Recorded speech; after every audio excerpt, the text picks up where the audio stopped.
Hello friends, இந்த வீடியோவில் mini vlog தான் பார்க்க போகிறோம். எல்லோரும் எப்படி இருக்கீங்க? நான் ரொம்ப நல்லா இருக்கேன். சாம்பார் வைக்கலான்னு பருப்பு கழுவி வச்சாச்சு.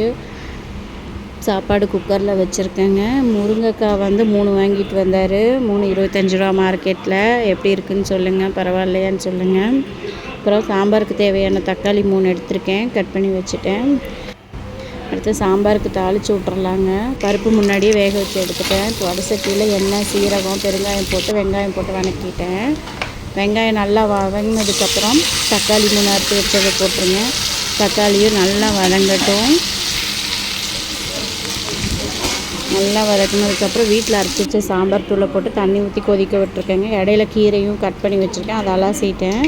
அது கீரையும் தாளித்து விட்றலாம். எண்ணெய் ஊற்றிருக்கேன், கடுகு போட்டாச்சு.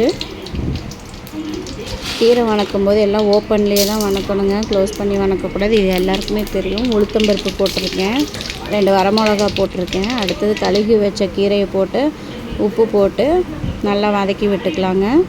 நல்லா அந்த கீரை அலசின தண்ணியே போதும், வேறு எந்த தண்ணியும் நான் விடலை. நல்லா பாருங்கள், வதக்கிக்கலாம். நல்லா கலர் மாதிரி வரும். இந்த ஸ்டேஜில் இறக்கிடலாம். கடலைப்பருப்பு போட்டு தான் இறக்க போகிறேன். இன்றைக்கி தேங்காய் போடலை. நான் இந்த மாதிரி நிலக்கடலை வாங்கி மிக்சியில் போட்டு அடித்து மிக்சியில் போட்டு சும்மா ஒரு பல்ஸ் விட்டு எடுத்து வச்சுருக்கேன். இதே கீரையில் போட்டுக்கலாம். தேங்காய்க்கு பதில் இதை போட்டாலும் செம்ம டேஸ்ட்டாக இருக்கும். போட்டு வணக்கினா இந்த மாதிரி ஆகிடும். எப்படி இருக்குது பாருங்கள், சூப்பராக இருக்கும். இந்த டேஸ்ட்டில் செஞ்சு சாப்பிட்டு பாருங்கள். அடுத்து சாம்பார் என்னாச்சுன்னு பார்க்கலாம். அது பாட்டுக்கு கொதிச்சிட்ருக்குது. கீரை எடுத்து ஒரு டப்பாவில் போட்டு வச்சுட்டேன். சாம்பாரும் ரெடி ஆயிடுச்சு. பருப்பு நல்லா வெந்துருச்சுங்க. பருப்பை நல்லா உடச்சிடணும்.